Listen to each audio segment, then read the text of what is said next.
and welcome back to the channel. This is Joanna of Cardinal reporting for #Sustainable Sunday. In this channel, we talk about environmental sustainability and a bit about travel when we have the money to travel. World Menstrual Hygiene Day is on the 28th of May. So this video is coming out on Sunday, so it happened on Saturday, that is a day before today.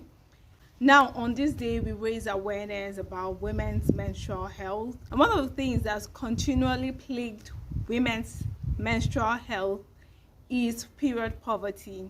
Now, what is period poverty? Period poverty is when women or girls cannot have access to safe menstrual hygiene products. They do not have access to facilities for proper care during their period. They do not have access to proper education about their menstrual health. All this encompasses period poverty, and in Africa and in Nigeria, period poverty is very rampant. Access to menstrual products is a right and not a necessity. In Nigeria, over 37 million women and girls every month have to choose between buying menstrual products or buying food. Now, a lot of these women have to use unhygienic menstrual alternatives, and that includes dried leaves, unhealthy rags, like dirty rags, just pieces of cloth that will just come together to just help them, or some of them free flow, because they just free flow and they lose about 5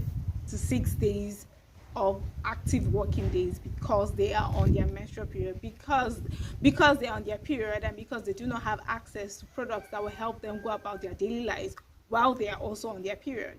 1 in 10 girls in Africa miss school every day because of poor menstrual hygiene. Some of the challenges that women face when it comes to their menstrual hygiene include low quality sanitary products, the social culture that is associated with menstrual hygiene in Africa.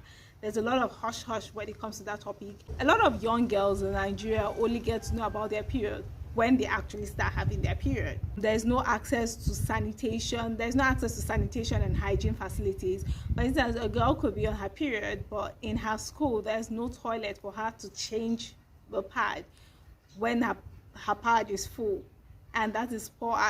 Or even the places that she's supposed to go to actually change her pad within the school premises, they have low hygiene standards, and that is also causing a problem for the young girls. So sometimes they will have to choose between coming to school or actually staying back at home, where they will have better facilities to help them during their period. And those are some of the challenges that young women, older women, young girls continually face when it comes to something that happens naturally in their body every month. Now we know what period poverty is, but let's now talk about now that we have seen some of the challenges. Also, pads are expensive. I am a working class woman, and even though, yes, I stopped buying the normal sanitary pads for like 6 months now, before then I knew that pads are expensive, and from then till now, pads are getting more expensive. Let me take, for instance, the most common brand, Always. A small pack of Always, which contains 8 sanitary pads in it, goes for 450 to 500 minimum price, depending on where you're buying from. That is minimum price. And most women and girls use 2 packs in a month. So 2 packs in a month, that is between 900 to 1,000 naira. A lot of girls in Nigeria, a lot of women in Nigeria cannot afford 1,000 naira to buy pad that they will use through 1 month. They cannot afford 1,000 naira. Okay, even those that can even afford 1,000 naira, some of the more popular brands have been associated with a lot of health hazards to women, from toxic shock syndrome to infections and other health issues. Like I personally, there were some brands that I always reacted to whenever I was on my period. It was either I had itches, I had rashes, or I just had general discomfort whenever I was on my period. And those are the more popular brands. And still, even with those more popular brands, a lot of young women and a lot of women cannot just afford them. Also, if we are to talk about the environmental side of this product, most pads actually contain 90% plastic, and that means they cannot biodegrade. They take like up to 400 years to biodegrade, and we're already complaining that we have a plastic problem.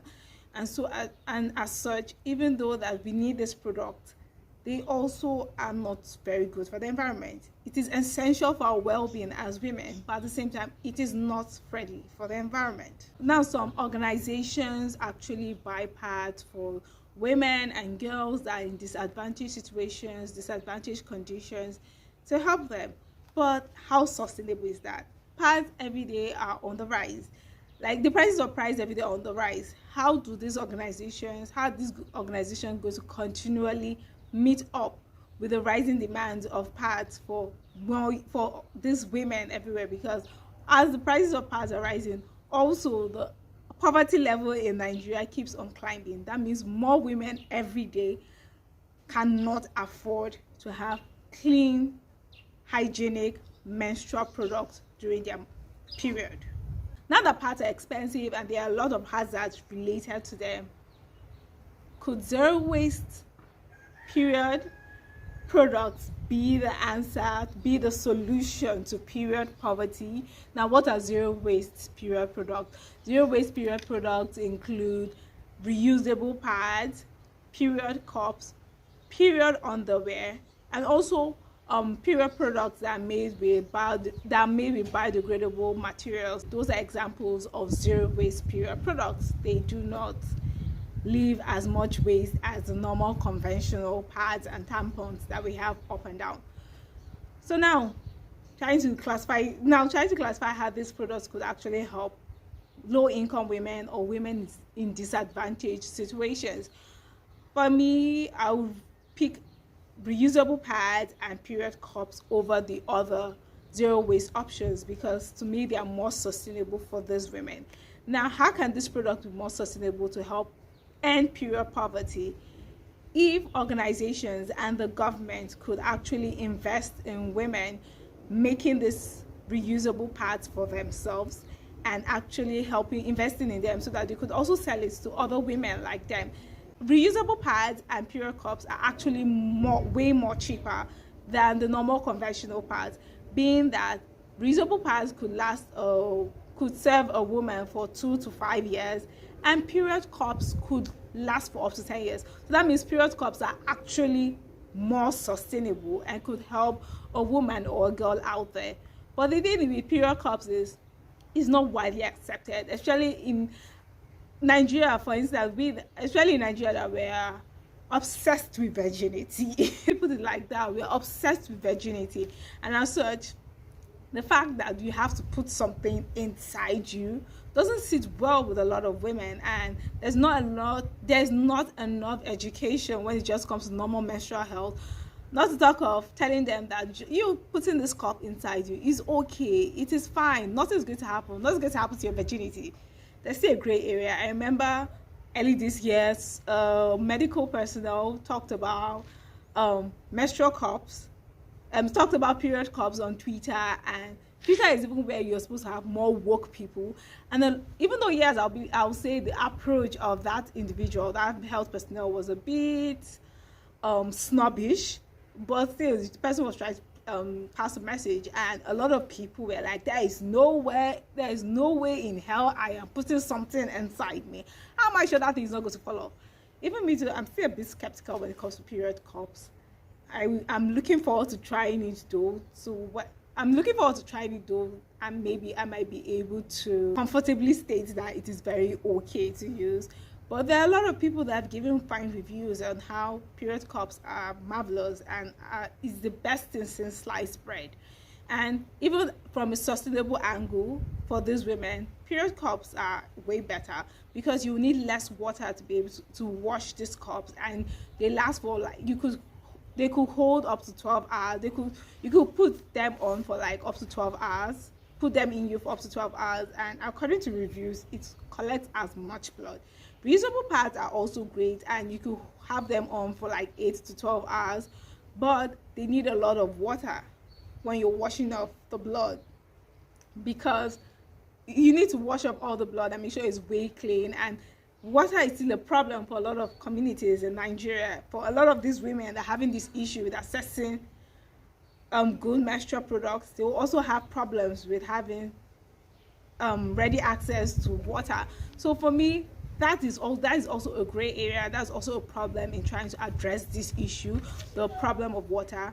I've done some research, and there are organizations, like Virtuous Path, that are actually bridging that gap and helping these women to be able to have sustainable period and be able to have period with dignity, to have their period with dignity, and at the same time be able to go to school and do their work and live as just normal members of society.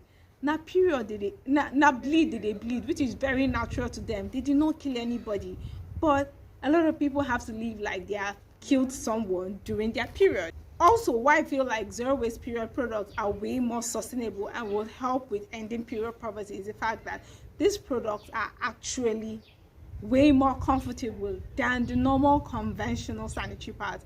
I've already mentioned how I always reacted, and a whole lot of women in Nigeria are beginning to come up and talk about how most of these more popular brands have been reacting badly to them. The other day, a lady on the same Twitter came and gave a whole thread of how she almost died just because she used a sanitary pad brand. And a lot of women also came under the comments saying the same thing. They might not have had as bad experiences as she has, but they have also had very bad experiences too in their own ways. Some women had to go the extra mile by buying from foreign brands, and that's something I cannot do. I mean, me too. I also have a form of period poverty because I could not have access to very comfortable menstrual hygiene products during my period. That was a problem, but I had to just go through it. But for 6 months that I've been using reusable pad, it has been like a big burden has been lifted off my shoulders, and I do not have to worry about itches. I do not have to worry about rashes. I do not have to worry about general discomfort when I'm on my period. Also, zero waste period products are way more cheaper than normal conventional sanitary products. For instance, let me give an example. Reusable pads go for 2,000 to 3,500 depending on the brand in Nigeria, and these are homegrown, like homegrown brands. So from 2,000 to 3,500, and they could last you up to 2 years. If I am using, let me say, like for example, let me take one of the cheapest brands in the market out there. They could go for within 300 to 350. Let me just take 300 naira. I'm not too sure, but let me just 300 naira, one of the cheapest brands in the market out there. So for a pack, and a woman will need 2 packs for a month, and that is 600 naira in a month. And if you multiply that in 12 months, that's for 1 year, that is going to give you 7,200 naira. In 2 years, that is 14,400 naira for 2 years of your menstrual needs, and that is if the price does not increase before the 2 years is over. Whereas with 2,000 to 3,500, you have solved that problem for 2 years. So zero waste period products are way more cheaper. Also, let's take for instance the period cups. Period cups in Nigeria, they are a bit more foreign in the Nigerian space, and from the market research I've done, a lot of them are actually imported. So they go for within 5,000 to 7,000 naira for a cup. Whereas, and they last for as long as 10 years. Whereas if you're also using that cheapest brand out there, so that is 7,200 naira for a year, for 10 years, that is 72,000 naira. I have solved my period problems for 10 years with 7,000 naira. Just someone else is solving it for 72,000 naira. It's cheap, I be no cheap. Be the judge of that. Initially, it costs more, but it's cheaper in the long run. It is an investment that pays off in the long run. That is why I believe that organizations that are pushing for period poverty should look towards zero waste period products, as they are more sustainable for these women than buying 1 pack or 2 packs of pads for 1 month for this woman who buys the next month's pack of pads for her. And the prices of these pads keep on increasing daily. Invest in these zero waste period products, and it is going to help them in the long run. Yes, I know that zero waste period products are going to help those women help combat period poverty, but there are still problems associated with this. I'm not going to shy away from those problems. Those problems include there's not enough awareness about zero waste period products out there, and that's the truth. Even within my immediate, even within the women around me, a lot of them that I felt are even exposed, they still do not know about zero-waste period products, and they're still skeptical about trying it because, well, there's not enough awareness about this. More of the conventional period products are pushed out there. The adverts are everywhere, and there's almost no adverts or awareness about this zero waste period product. So it gives like, are you sure this thing is okay? It's there, so there's going to be a huge war when you're trying to introduce these products to these people, because they're still like, are you sure this thing is okay? Reusable pads actually require a lot of water to wash and take care of, as compared to period cups. Period cups need way little water to wash and take care of compared to reusable pads. And access to water in Nigeria is still a big deal. There are a lot of communities in Nigeria that do not have access to water. So these women, most of these women are found in such kind of environment. So water is still a problem. I believe that if these organizations and the government actively invest in providing access to water to everybody around, then we have been able to conquer that problem. Another problem is there's a stigma around period cups. A lot of people are like, as I said earlier, Nigeria, we're obsessed with women's virginity. So when you're telling them that you chook something inside you to collect your blood, you're like, if I chook something inside me, are you sure my virginity is not going to go away? Tampons are not widely accepted in Nigeria, so let's talk of period cups. There's still this, there's still this, you will break the hymen. So it still also boils down to awareness. There's still not a lot of awareness when it comes to this product. But I believe that if these organizations actually invest in solving these problems, actually invest in going around these brick walls, then zero waste products are actually the answer. They're actually the solution to combating period poverty in Nigeria. If you've watched this video up till now, thank you very much, and I hope you enjoyed this video. So just like, subscribe first, then like, and also share this video so that we can build awareness around zero waste period products to help a lot of young women, the millions of women, mothers, aunties, sisters, daughters out there that do not have access to proper menstrual health care. I believe that as much is being invested and being talked about sexual health in the world, in Africa, that same energy should be invested towards menstrual health. Also, I'm going to be leaving links to organizations that actually doing the work by helping to combat period poverty. With as little as 1,000 or 2,000 naira, you could help take care of one woman's menstrual health needs for 1 year. Until my very next video, remember that you can be the change that you want to see. John of Kaduna, signing out.